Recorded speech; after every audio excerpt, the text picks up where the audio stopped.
ច្រើនណាស់នោះកែប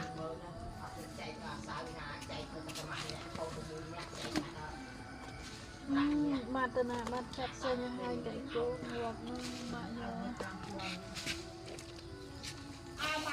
សំខាន់សពងពេញចំណាយ ទេសត្វពង សំខាន់មក កែបធម្មជាតិ មួយងាប់មួយ អូវ៉ាវពងពីគូតអែមត្មងអែមសែមនេះអ្នកចាប់មកយំនេះនេះសអ្នកចាប់មេអូ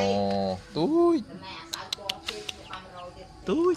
ពង ចំយ៉ាហើយ អីទីណូ យ៉ាហើយទូច គេđi chơi nô mình cái đi nô ទៀតហើយណាសកូនកែបហើយណែ nè អូចាក់លេពូងប់បាត់ហើយ hay hay